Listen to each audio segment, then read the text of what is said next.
Okay, hello everyone.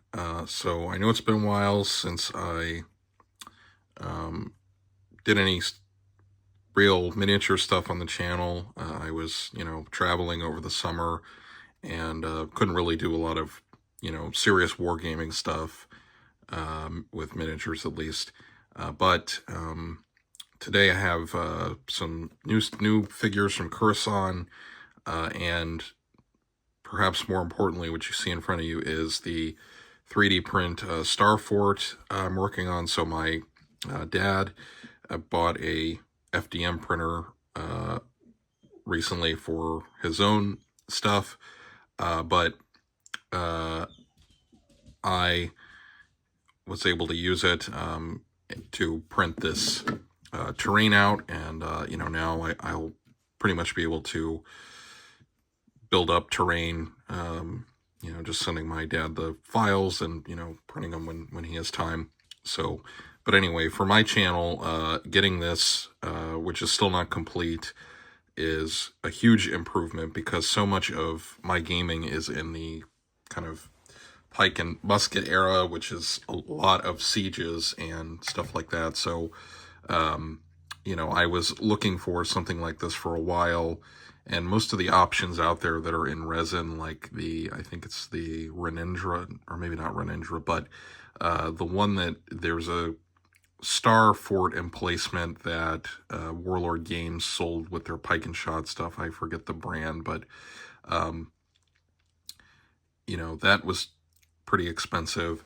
But instead, I got the STL files. The files are from Wargame Vault. I don't remember the creator. I should have checked before I started filming. But if you go on Wargame Vault, search, Vauban Fort or Star Fort and filter for 3D print STL files, you'll find it. It's not complete yet, so I've obviously printed, so we've got 4 bastions, and they are really well done files. I have to say, even though I'm pretty new to doing 3D print terrain, but there's pins. I haven't printed the pins yet, but there's pins that go in here and connect the pieces, so that's very nice. So you don't have to glue if you don't want to. And these are the wall sections. Obviously, I'm going to paint this, so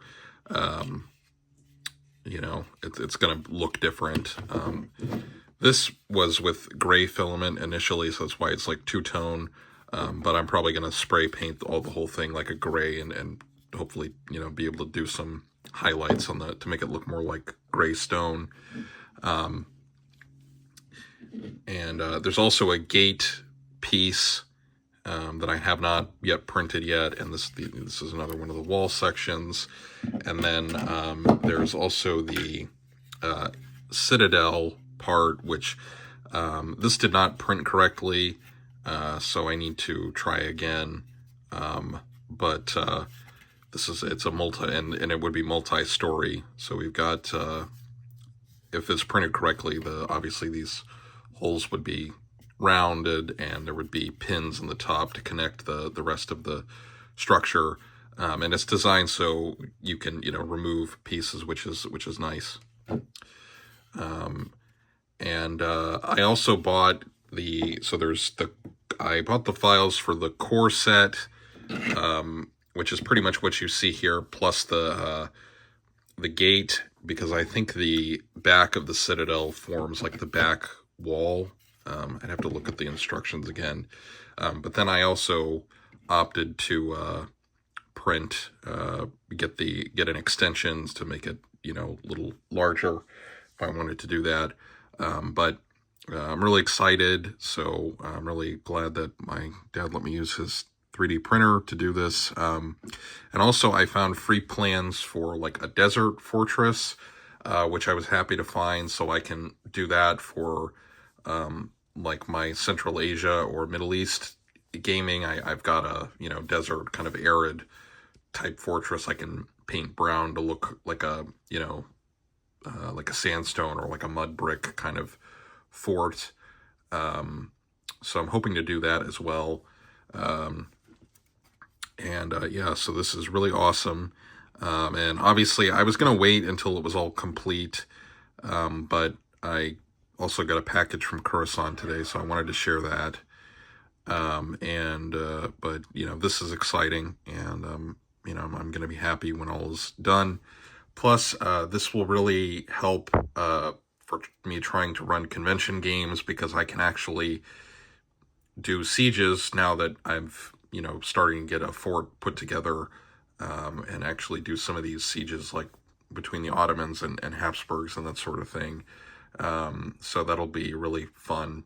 And I will say, for the scale, so the files that you buy, and I'll put that in the description, has a 28 and a 25 millimeter or 172 option. I printed the 172 option because I mostly, pretty much exclusively now, do 15 millimeter. It's a little bit bigger, but I think for gaming purposes it'll be fine. I'm not really that much of a stickler. I mean, I think the keep will probably, like the doorway, will probably look a little out of scale, but I'm not gonna worry too much about that. I'd rather paint it up to make it look decent, and and that sort of thing, before I worry about that kind of scaling. I mean, I'm sure I could go in and like mess with the scaling, but if it's 172, I figure it would be fine for 15s. The other thing with the fortress is adapting, trying to do rules for fortification. So there is a set of rules out there I've looked at before called Vauban.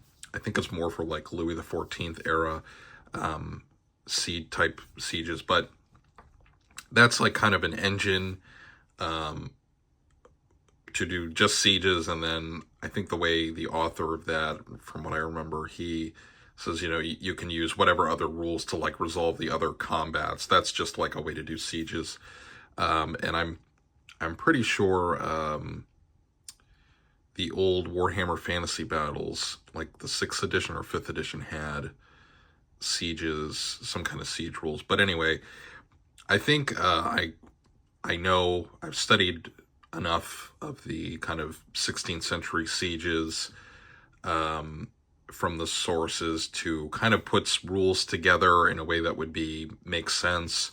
And I might revisit that video as I like sketch out the idea, revisit that in a future video.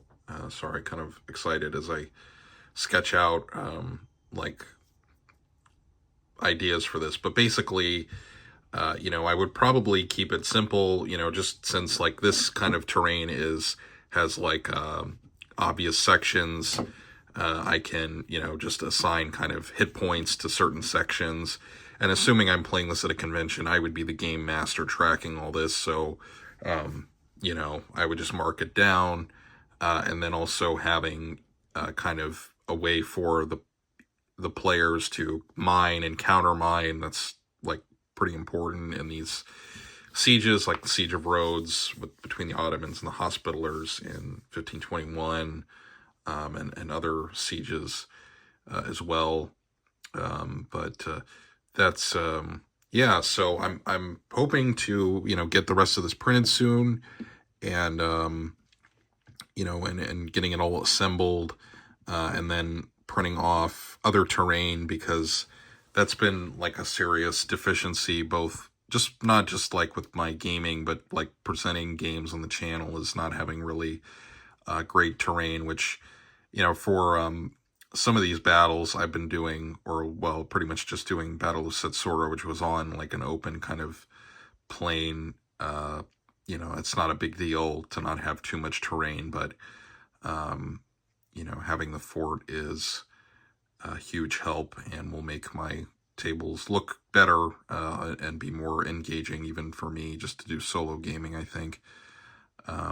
So yeah, I think this will be awesome. I'm probably going to just paint it like gray with white, kind of highlights. I think that would be the most versatile. And then hopefully if I can print off the desert fort as well, I would have 2 castles, and I feel like in terms of fortification terrain, I would be pretty much set with both kind of environments I would want to set games in. So yeah, but yeah, I will put the description. I wish I forgot the creator's handle on Wargame Vault, but if you find it, and you know, as far as the print experience, you know, I didn't really have to do anything to the files. I put them in the slicer, and they pretty much worked just fine. The only printing issue was probably my fault anyway, because the spool of the thread ran out, and the plastic thread ran out, and it didn't print correctly. But that's nothing wrong with the files. And the only thing is, you know, there was like a little bit of flash, but I think that, you know, that's just part of the process. It's yeah, no real complaints. You know, the files work well, and I'm really happy with how this is turning out. And then I also I put in I managed to save a little bit of money, so I was able to put a bulk order into Khurasan, which I will now open up and unbox. So in terms of like the state of the channel,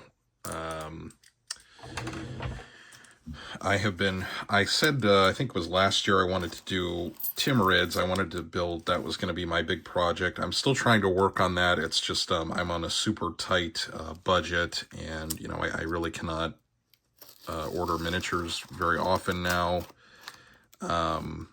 So, you know, but I was able to, I decided I would do a decently sized bulk order, and, you know, be set.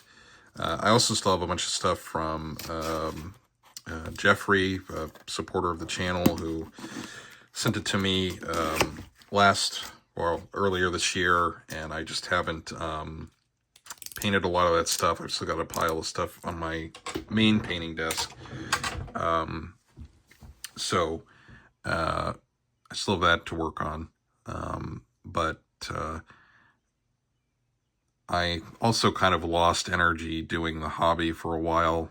I think that's pretty normal with wargaming and miniature painting. Sometimes you just aren't really feeling it for a while, and I was kind of in that situation. So so let's see, what do we have here? So I bought a whole bunch of different you know, stuff that either were from the Khurasan Timurid range, or were stuff I could just easily use. So these are Tatars, and this is from, I think, the 14th century category on Khurasan. And these look really great. I figured I could use these either as part of Tamerlane's army, or for you know, my Crimean Tatars, because you know, they don't really change too much from what I can tell. And these are so we've got the break waist. Let me zoom in here. So we've got the break waist riders with bow and arrows. So they come in 2 pieces. These can be kind of tricky to glue together sometimes. Whoops. So you do have to be patient with them.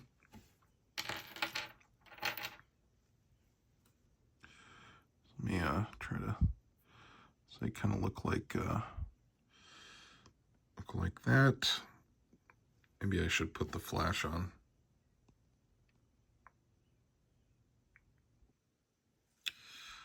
There we go. That might be better with the flash. Oh, no, it's not focusing. There we go. So we've got Yeah, that's better. So we've got these guys. A few different poses and headgear.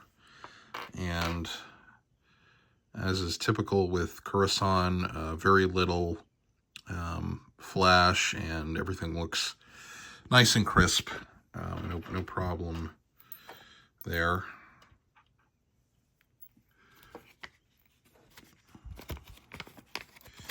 You know, one thing with the Khurasan site is you do have to kind of look around, because sometimes there's, well, at least for stuff I like, there's kind of these hidden gems that are in a category you may not expect. Like these guys are in the, I think it's the 14th century range with like knights and stuff.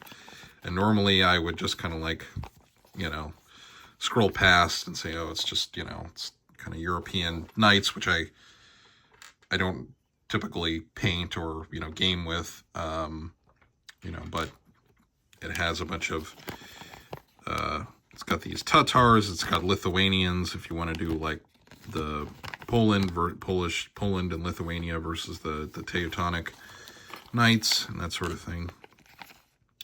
And these are the horses. I'm not going to open those. I mean, they're pretty self-explanatory. Now, one thing I will say, Khurasan has, you know, was good customer service, because he told me that one of the packs I ordered, you know, there weren't enough of the riders from, I think they were the Timurid Turkomans, and, you know, he said, I'll send those separately, but I'll throw the horses in, and, you know, he informed me right away, so that was nice. And then, what do we got? I think these are, you know, I kind of forgot what I ordered. I think these may be the Turkomans.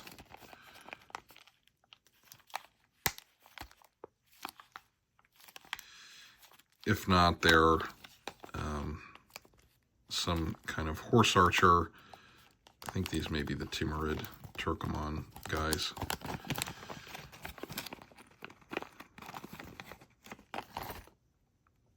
Got, yeah, I think these are Timurids.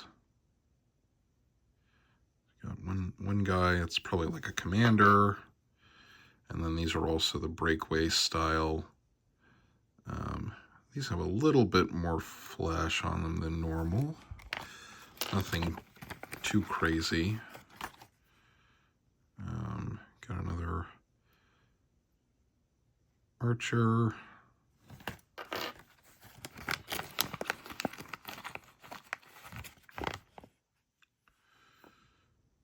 Nice. So, you know, one thing I always talk about, or I talk about a lot, is, you know, doing a horse archer army can be good for, like, you know, medieval up to, I mean, you could even use some of them up to the 18th century for doing, or 19th century for doing, like, the Russian conquest of like, Turkestan, Central Asia. You know, they're pretty versatile compared to other stuff that's a little more specific. Although, you know, you don't want to go too far with that. Obviously, there's important differences. But here we've got the Timurid, the noble cavalry. So I bought more of these guys with the armored horses because, you know, wanting to build out the actual Timurid force. And then we've got, what are these guys? Yeah, more of these, more of the horse archers. I think these are the Turkoman horse archers. Although, like I said, I forgot exactly what's supposed to be what. And then this is, more of these Tatars, I think, from the 14th century range. So, I got quite a few packs just to, like I said, do a bulk order and try to start filling out my Timurids.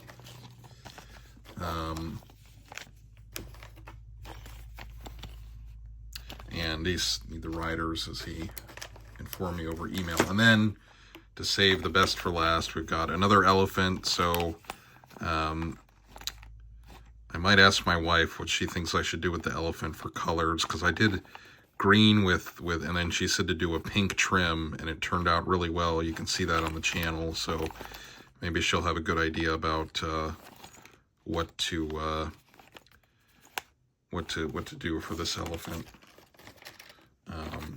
So that's what I've got, other than, you know, the loose pack that Khurasan still needs to send me. I'm sure they'll send that to me shortly. I'm not, you know, not in any hurry anyway. So in terms of like the project I wanted to do with the Timurids, I wanted to do the Battle of Ankara. I've talked about this for years on the channel. I've been doing the channel like 5 years, and even back when I was doing 28mm, I was talking about I want to do a Battle of Ankara.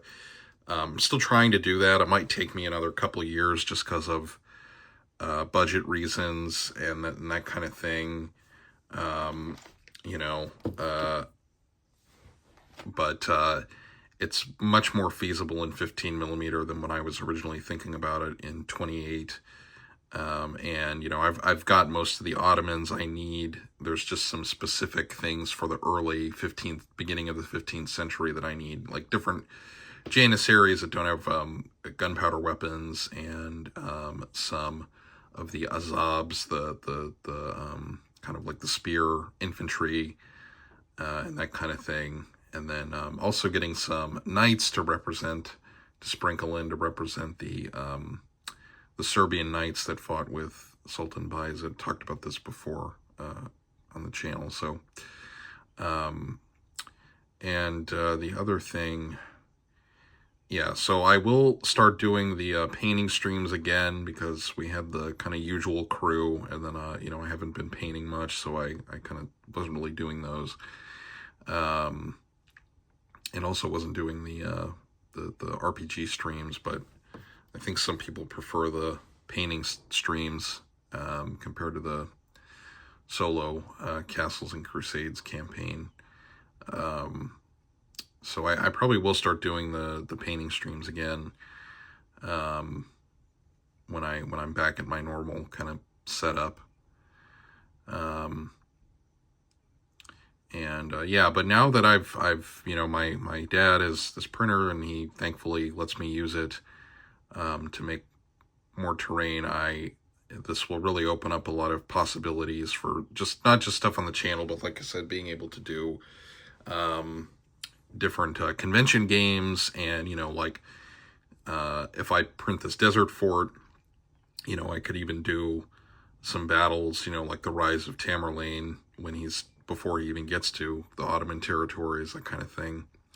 The other thing with the Tamerlane army project, so I do want to get some Mongols, because I've been researching this, trying to read the sources, and so this is going to be technical, kind of, but I'm going to explain this. So Tamerlane is from one of these kind of descendants of the Mongol Empire, the Ulus of Chagatai, and the sources are not totally clear, but he did seemingly have a lot of Mongol people in his Ulus, or in the Ulus that he was like the Amir for.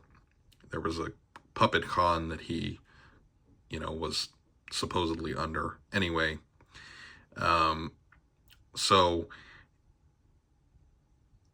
in the sources, it does attest to in the Ulus of Chagatai, this kind of polity that he was in, there were Mongol people, and there was also a province, kind of another polity called Moghulistan,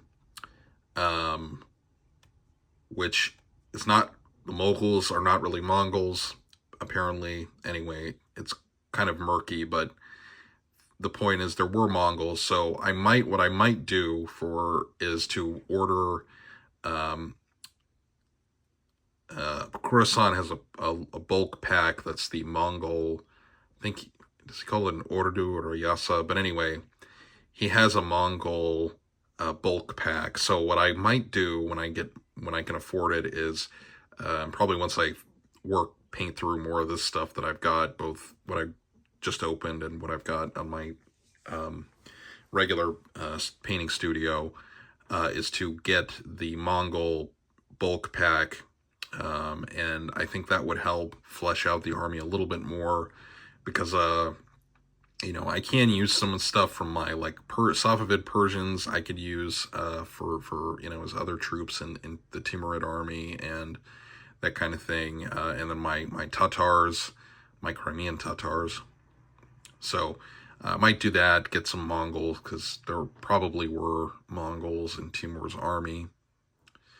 I did think about getting the Crimean Tatar skirmish pack from Wargamer Poland when I was in Warsaw over the summer. But to be honest, the figures are a little tricky to paint. I've talked about that on videos and streams before. Their figures, they're very kind of thin for 15s and very detailed, which means they paint up really nicely, and I've gotten good results when they're finished. But for me, that they're not the most fun to sit and paint. Now, Khurasan can get pretty detailed, but I think generally their ranges strike a good balance between, you know, detail and simplicity for painting. So I did not go for the Wargamer Crimean Tatars. They had the new Crimean Tatar skirmish set for their 2.0 of their rules, and they also had the Cossacks, which were also tempting, but I just couldn't really justify the purchase. Yeah, maybe I'll rethink that when the U.S. distributor, he might be selling them again, but anyway, yeah, didn't go for that. So, and I'll be sticking with Khurasan, and probably, if, you know, maybe and Blue Moon, I've liked those figures as well for 15s. There is a bit of scale difference between the two, but you know, I think it's fine. Especially, you know, I cannot afford to, you know, have every single figure from the same company or whatever, and be that picky. So just trying to get bargains when I can, kind of thing. All right. Well, if you made it to the end, I know this is kind of a long one, but I've been away from the channel, so wanted to just share. And as I work on the fort, and hopefully I can get the desert castle also worked on, it will all you know, do updates as they come, and maybe you know, start doing the painting hobby hangouts again, the live streams in a couple weeks when I am back at my typical painting desk. All right. Thanks for watching, and hope you have a nice day wherever you are. Have a good day, and goodbye.